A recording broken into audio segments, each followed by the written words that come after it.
एक, दो, तीन, तीन। ये तीन है क्या? ये चार है।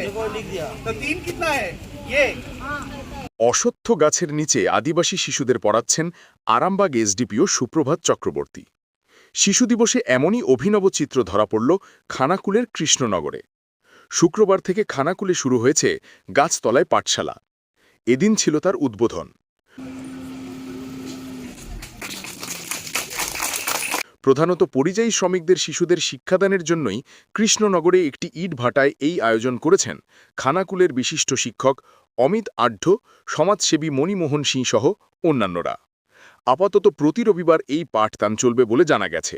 শিশু দিবস, তো সেই উপলক্ষে যেটা ভাবনা, আমরা দেখেছি কিছু শিশু যারা ভিন রাজ্যের, কেউ বিহার থেকে, কেউ ঝাড়খণ্ড থেকে আমাদের খানাকুলে এসে থাকে। তারা বছরের অধিকাংশ সময় থাকে।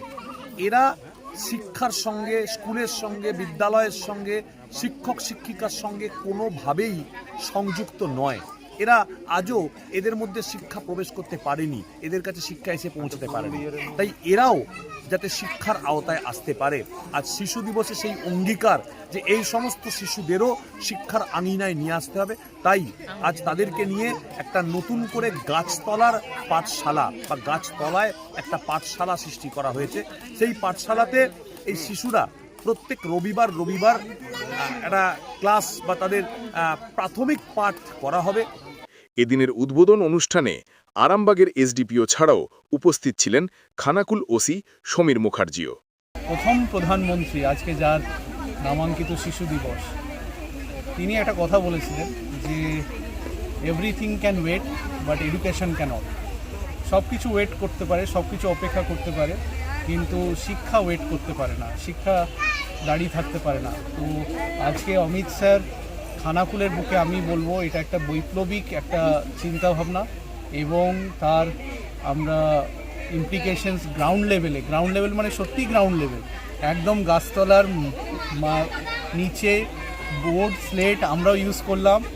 এই ভিন রাজ্যের পরিযায়ী যারা শ্রমিক আছে তারা এসে তাদের ছেলেমেয়েরা এখানে ক্লাস করছে, এবং তাদের বাবা মাদের মুখে যে হাসিটা, মানে সেটাই সব কিছু বলে দিচ্ছে যে তারা কত খুশি। আমি তো চাইবো যে আমাদের খানাকুলের বুকে সকলে এবং আরামবাগ মহকুমার সকলে এই ব্যাপারে অমিত স্যারকে যারপরনায় সাপোর্ট করুক, কেন কি এই উদ্যোগ সত্যি যেন ওয়াইল্ড ফায়ারের মতন চতুর্দিকে যায় এবং শিক্ষার যে দাবানল সেটা যেন সবাইকে গ্রাস করে। সমাজের পিছিয়ে পড়া আদিবাসী শিশুদের মধ্যে শিক্ষার আলো পৌঁছে দেওয়ার জন্য আরামবাগে এই প্রথম এই ধরনের উদ্যোগ। তবে প্রথমেই ভাষাগত প্রতিবন্ধকতা তৈরি হবার আশঙ্কায় দুজন সাঁওতালি ভাষা জানা শিক্ষিকাকে পঠন পাঠনের দায়িত্ব দেওয়া হয়েছে। শিশুদের তাদের মাতৃভাষাতেই পড়াবেন তারা।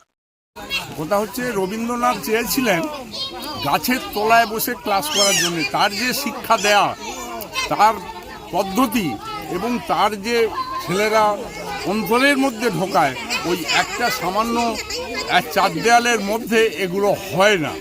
মানে এটা তো আমার অন্তরের বাসনা ছিল, শুধু এটা নয়, আরও আমার ইচ্ছা আছে যে সমস্ত অনেক বিদ্যালয়ে মানে স্কুল ছুট ছোট ছোট ছেলেরা আছে, তারা চলে যাচ্ছে, তাদের দরকার হলে বাড়িতে যাব, যে তাদেরও নিয়ে আসব, দরকার হলে নিয়ে এসে তাদের নিয়েও ক্লাস করাবো।